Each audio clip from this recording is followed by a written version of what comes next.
in this video, I'm going to show you how I do a fill-in or refill. So stay tuned and enjoy. So this is the finished look, so let's get into it.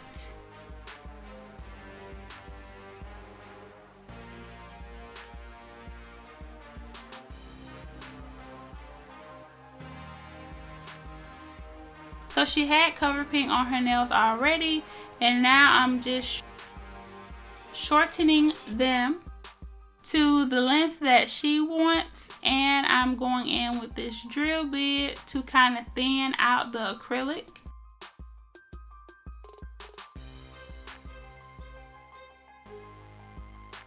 You can do this with a drill bit or a hand file. I find that with the drill bit I can be a little bit more precise and kind of get down a lot of things that I can see, I guess. But with the nail file, I feel like it is gentler on the client. So a lot of the big stuff that I can remove with the drill, I'll do that, and then I'll go back in with the hand file and just kind of smooth out everything.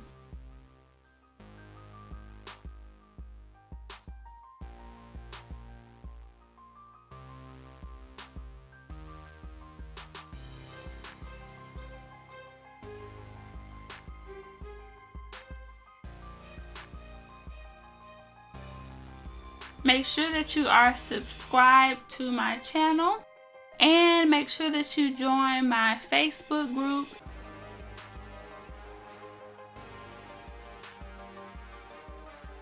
Now I'm going in with the sanding band and just roughing up the natural nail surface, getting it ready for application.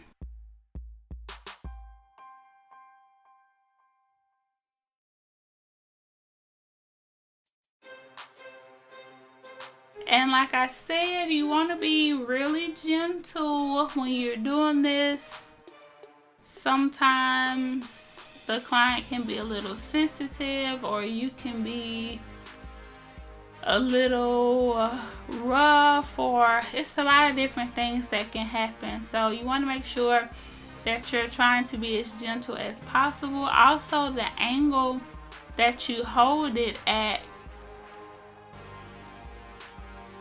can cause a difference as well. So with myself, I know a lot of times I think I need to get something to rest the hand on so that I can have a better leverage, so that I can make sure that I can see all of the little nooks and crannies, so that the angle that I hold it in can be a little bit easier. So now I'm just going in and filling in the area. I have already applied my dehydrator and my primer, and I do another coat of primer right before I apply the acrylic.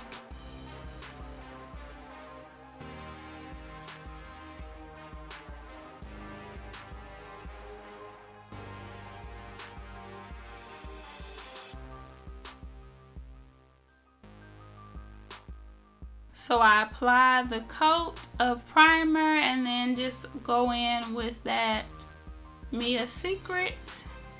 And one ball usually will fill the empty area, and then I'll go in with another ball on the edge just to make sure that the nail has the thickness that we like.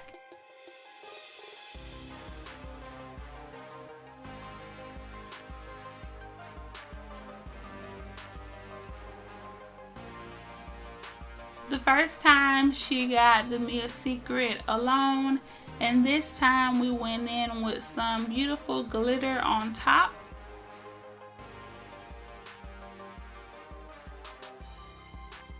And adding glitter polish on top of any polish will completely change the look. So if you have not tried that, make sure that you go try it.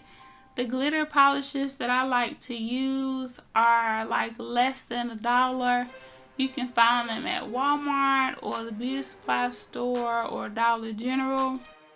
It's usually like a bottle with like clear nail polish, and it has like a lot of glitter mixed in it as well.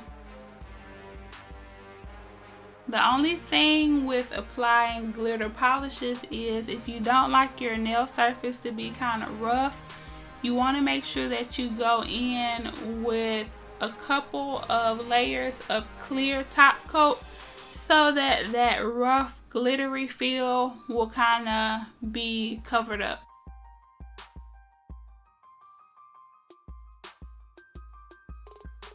So after I have the nails filled in, I'm just going to go in and shape them, of course.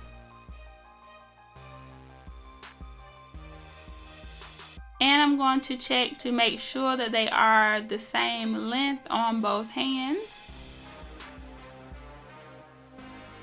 Now I'm going in with the top coat. I already applied the glitter, but you apply it the same way. It's just a regular nail polish, but it has glitter in it as well. So I did 2 coats of this top coat, and this is the Rush top coat that I am currently in love with. And these are the results. Very beautiful. This was a pretty 4th of July look. So I really hope you enjoyed this tutorial or this walkthrough on how I do my fill-ins. So make sure that you like, comment, and subscribe, and I will see you in the next video.